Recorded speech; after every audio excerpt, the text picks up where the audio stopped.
February, that's when I'm gonna fight. If it's him or not, I'm fighting in February. You know, I really don't know who it's gonna be against. Yeah, I think I'm gonna fight here in February.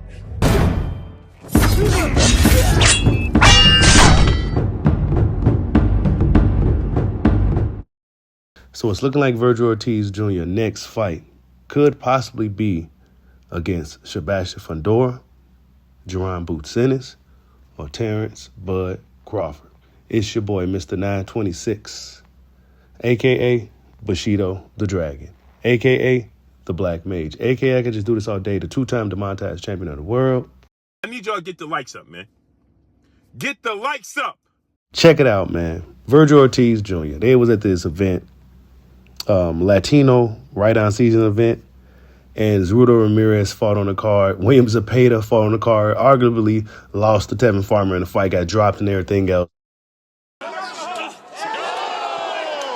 I'm not sure if that's a fight if people really would be interested in seeing Shakur Stevenson in at this particular moment. I mean, he looked terrible.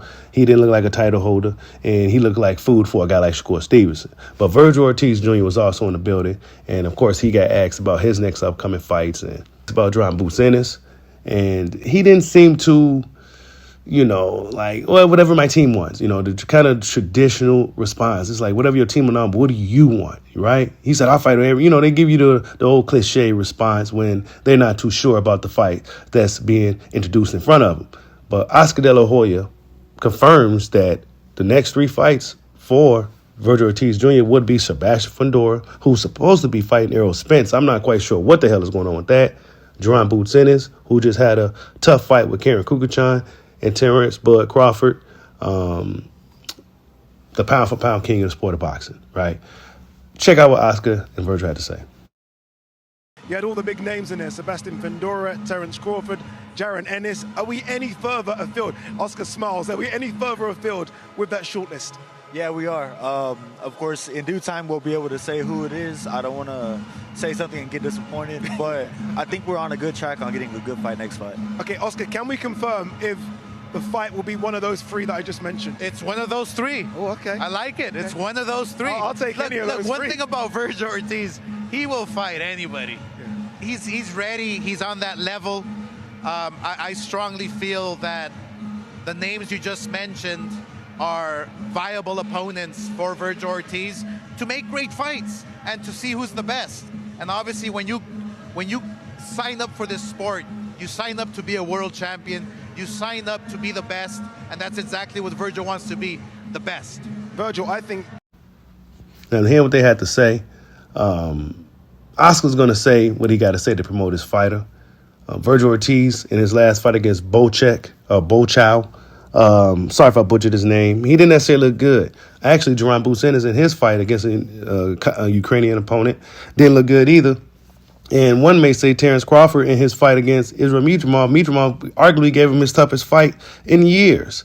So, yeah, none of the 3 guys necessarily put up their absolute best performances, honestly. Even Terence Crawford, it wasn't his best performance, but it was a solid performance from Bud, considering him moving up in weight and fighting the guy, younger guy and all that other stuff. But everybody else didn't necessarily look good in their fights. With guys, they was really supposed to just dominate. These guys, Bochow, Vergil Ortiz is familiar with 54 already, and he didn't necessarily look good in the fight. He got dropped in everything. Jaron Ennis still at 147 pounds. Actually, he needs to move his ass on up now, because this is where all the smoke is at now. 154, 147. He's just gonna go down there and. You're looking weight drained as you fight week and all this stuff. So it's time for Jaron Ennis to move up to 154 pounds and compete with guys like Vergil Ortiz. Now, I'm assuming the opponent could possibly be Terence Crawford or Jaron Ennis. I'm not quite sure Sebastian Fundora is on the table because, well, isn't he supposed to be fighting Errol Spence? So this whole thing with Errol Spence, right?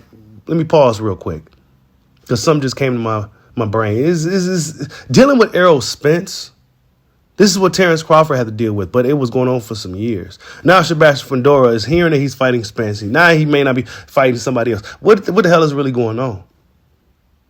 These guys' careers be put on hold waiting for Errol Spence.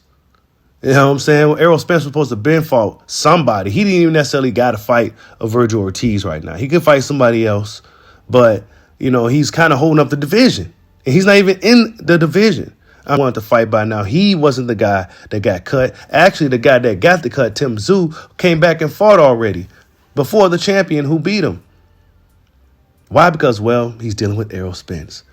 And y'all know I'm a fan of the big fish, but I just had to put that out there because it seems like this is a thing with dealing with the big fish. I'm not quite sure if it's just some business stuff that's going on or Errol Spence having trouble getting together, finding a trainer, management. I don't know what the hell is going on, but whatever the case, Sebastian Fundora still don't seem to have an official date. And last we heard it was supposed to be against Errol Spence. But Vergil Ortiz, Sebastian Fundora, horrible fight. Vergil Ortiz, my goodness. I don't know, you guys. I question it. Is Oscar just trying to just go ahead and put him out there now before it's too late for somebody else to get him? Because he didn't look too good against the Ukrainian fighter that he last fought. So they say, you know what, let's go ahead and get this thing on the road before he ends up losing to one of these guys. So we might as well put him in there with somebody to make a lot of money doing it. That's just kind of what it looks like to me. I don't necessarily. But Vergil Ortiz apparently has 3 options. Those options are Sebastian Fundora, Terence Crawford, and Jaron Ennis. Who will we see him fight? I'm leaning more towards Jaron Ennis simply because him and Eddie Hearn has this little thing they got where, you know, my fighters versus your fighters. And then what good way to start it off would be with a fight between Jaron Ennis and Vergil Ortiz, a fight that we've been talking about for quite some time. So I say the winner of that fight should be on course the next in line to face a guy like Terence Crawford, if Terence Crawford feels like even entertaining that type of situation. Sebastian Fundora, well, we wait on him to deal with Errol Spence. Terence Crawford himself, he's kind of on the sidelines waiting for, I guess, a Canelo opportunity or something really, really lucrative to come his way. But tell me what you guys think. Vergil Ortiz Jr. has 3 options. Sebastian Fundora, Terence Crawford, Jaron Ennis. Like, subscribe, holla at your boy. Peace out.